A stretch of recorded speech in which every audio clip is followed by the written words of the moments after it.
welcome to Second to None, the television program brought to you by the APBA, the Auxiliary Police Benevolent Association of the City of New York. The APBA sponsors the 9th Annual Interfaith Memorial Service, which this year will be on Sunday, April 20th at the Church of the Incarnation, which is located on East 35th Street and Madison Avenue. The public is invited, but if you're an auxiliary police officer, we urge you to attend this very, very important memorial service, which honors the 5 auxiliary police officers who've been killed in the line of duty since the inception of the program, the 15 auxiliary police officers who passed away during 1996, and all members of law enforcement who've made the supreme sacrifice. Commissioner Safer will be there, Chief Anamone, Chief Chapman, City Comptroller Alan Hevesy, Public Advocate Mark Green, and Borough President Ruth Messenger are among the many, many guests who will be there. But the most important people are you, the auxiliary police officer who works and volunteers for the City of New York. So be sure to check the orders because they will be coming down from Queens. We've spoken to Captain Maroulis. The order will be cut later in March. And for further information, call us at 212-608-2422. And don't forget the hotline, 212-608-2555, where you'll hear John Hyland on recording giving the latest information about the memorial and all the other benefits of belonging to the Auxiliary Police Benevolent Association. Crime is down in New York, everybody knows that, but the theories and the reasons why seem to be endless, and nobody really wants to pin the credit where it belongs, except our guest tonight has finally seemed to have belled the cat. I saw a story in the Daily News. It was an op-ed piece, as they say, on January 14th, 1997. Headlines were simple and to the point. Give cops most of the credit. And that caught my eye. Now, I know through our polling and surveys that we do that police officers watch Second to None. So tonight is sort of your night. And our guest this evening is Professor Eli Silverman, who's a professor at John Jay College of Criminal Justice right here in New York City on 10th Avenue. And according to the blurb, is the author of the forthcoming book, 984 Homicides, Policing in New York City. We'll talk about the book in a second, but first of all, welcome to Second to None. Thank you very much. Thanks for coming out this evening. And I've also read your longer piece called Mapping Change, how the NYPD re-engineered itself to drive down crime. But I like the give cops most of the credit slug. Tell us a little bit about your research and what have you found about the crime rate in New York City? Well, I've been looking at the crime rate and New York City Police Department's role for almost 2 years now. I've been part of a project at John Jay who different professors are looking at different aspects, particularly the decline in homicides, but other crimes as well. And I've been focusing primarily on the police and trying to understand, A, if in fact the police have changed, as a claim was made, and B, if they have changed, how has that change impacted on crime? Mm-hmm. And so I've been attending many police department meetings. I've gone out in the field. I've been out in the precincts. And I've done a lot of interviews. I've gone to ComStat meetings and looked at documents. And I found that indeed there have been very, very great deal of significant fundamental changes in the New York Police Department, both in organization, management, and in strategies. And those fundamental changes you've concluded have done what? Those changes have enabled the police department to be far more sophisticated and far more up to date on how they deal with crime. They've enabled, first of all, they've enabled the precinct commanders to have far more authority as well as accountability for crime in their precincts. Everyone now is far more focused on crime than they were before. And they also have up-to-date information on crime patterns. So that allows them to deploy their resources more smartly, right, as well as anticipate problems as they emerge. So I recall in one of your pieces you mentioned, you implied the days of the push pins and maps kind of gone with the buggy whip?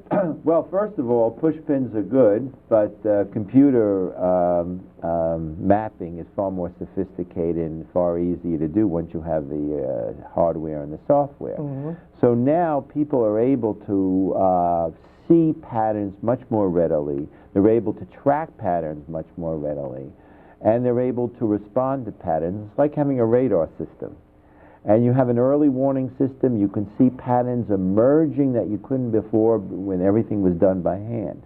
So yes, it's far more. And plus the fact that the information is updated constantly. So you don't now wait. If you have to wait, like in the old days, 3 to 6 months for your crime information, by the time you're focusing on problem A, problem B has emerged. Well, I noticed you mentioned that. Of what value at all could 6-month-old information be? It's very little value except for reporting. It's good for reporting to tell you what's happened, but it's not good for dealing with the future and the present as well. Former Mayor Dinkins would claim when Mayor Giuliani takes credit for the drop in crime, the supporters of former Mayor Dinkins claim that it was safe streets, safe cities under his administration that triggered this decline in crime. My understanding of safe streets, safe cities was to throw more, build the police force up numerically, not qualitatively change. Your research seems to show that it was the qualitative changes, not just the quantity. Or am I missing something? No, I think you're right. I think you need both. In other words, you need the resources. Resources alone are not sufficient, but they're a prerequisite. It was very helpful. I don't mean to downplay what was done before. A lot of what was done before laid the groundwork for what's done recently. Mm-hmm. You need to have the resources so you can deploy them where the problems are. So you need the additional resources, but that alone is not sufficient. So just if they had built up the police force to 39,000 cops and kept the same strategies, we wouldn't have seen... I don't think that would have been sufficient. You couldn't do more of the same. You had to do some very fundamentally different things. So they built on a larger police force. They also built on some of the civil initiatives that they dealt with in previous administrations, forfeiture laws, padlock laws, right, etc. But now it's being done far more aggressively, far more assertively, and far more systematically. They built on quality of life enforcement, but again, having the data, again, doing it far more systematically, learning from one another what one precinct has done, and transferring it to another precinct. So there's a greater sharing of information among precincts and within boroughs. I wanted to ask you about your book. Is there one? There's a book coming out, and the book is we use the title for the number of homicides, which now it's 985. There was one report in 97 that was for 96, but it's still the lowest since the late 60s, and it's quite. I mean, it's really exceeded everyone's expectations. What's the expected publication? Well, we should know very shortly, and my publisher. We want to have you back. Okay. I'll read the book. And, we should know very shortly what the expected date. It's hard for me to predict from the publisher. Okay. Now let's talk about some of the research you had to do out in the field, particularly the CompStat meetings. Tell me a little bit about that, since you're one of the few who've entered the rarefied atmosphere of One Police Plaza, well, affectionately known as the Puzzle Palace, and actually sat in on it. What was that like? Well, CompStat is a work in progress. It's something that's evolved. Many people are under the mistaken belief that CompStat just emerged out of the blue. CompStat is something that developed. CompStat originally was just a document.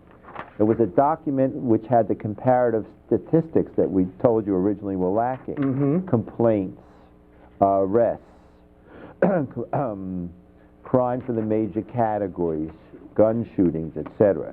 So that emerged. First they had to get the document. Then first you had to know what crime was before you could manage crime. So first they got the document, then in 94, first February and then in April, they started to have these meetings. And they started to have these meetings they call crime strategy meetings and have the name CompStat meetings.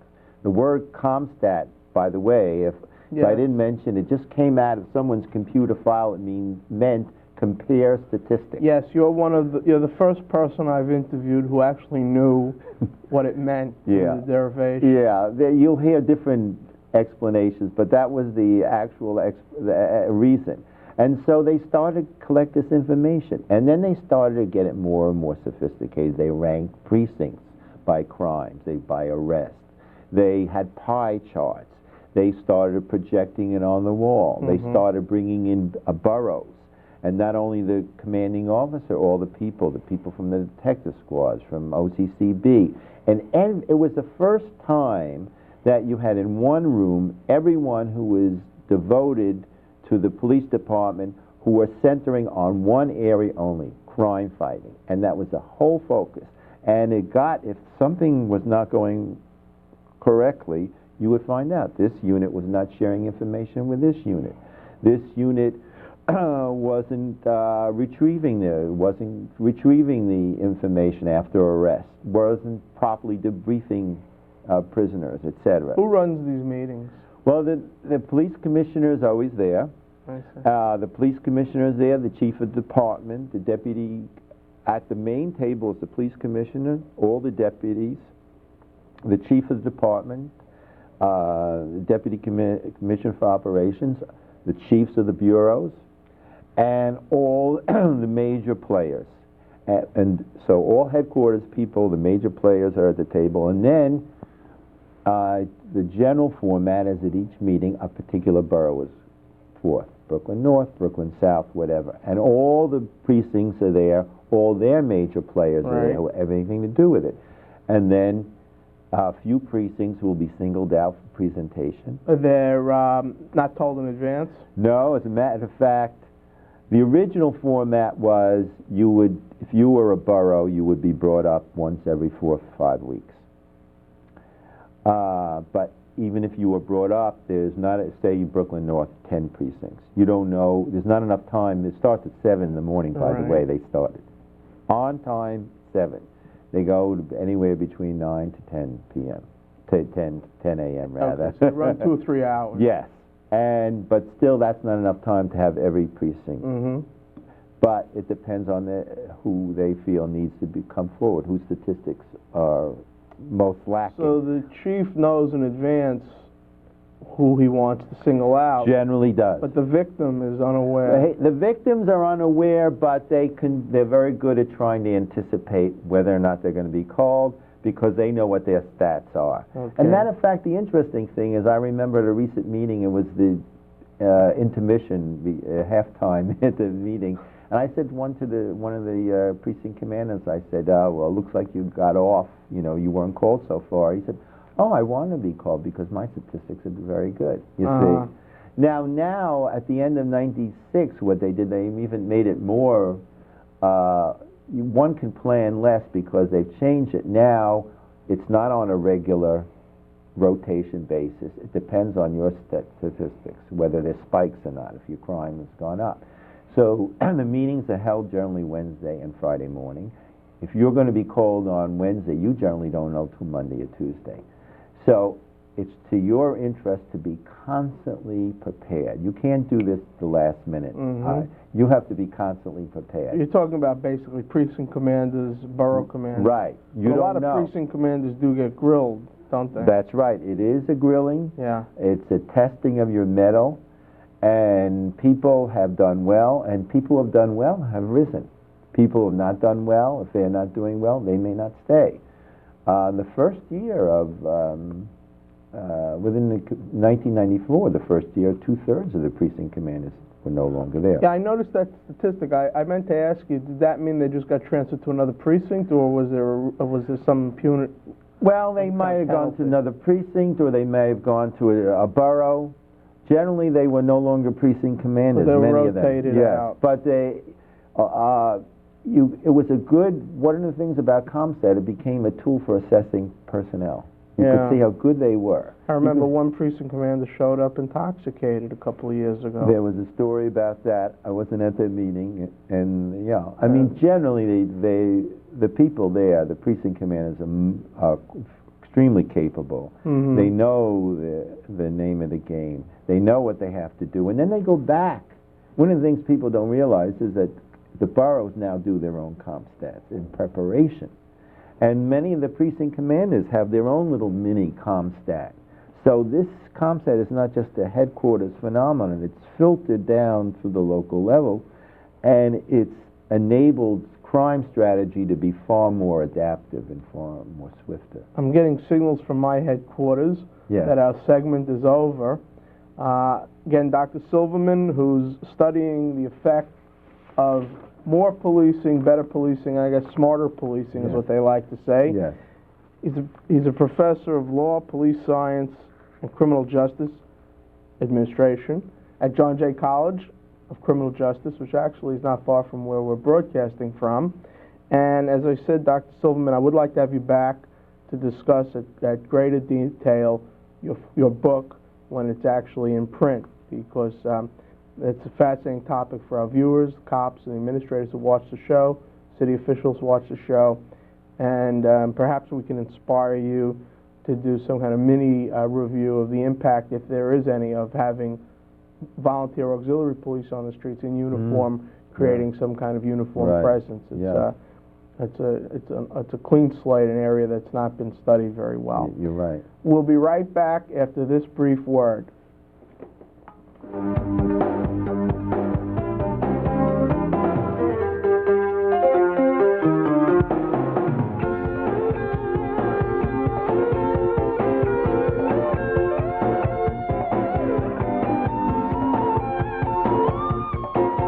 We'll be right back with Heroes of the Badge concerning the Washington Memorial Police Week activities after this word.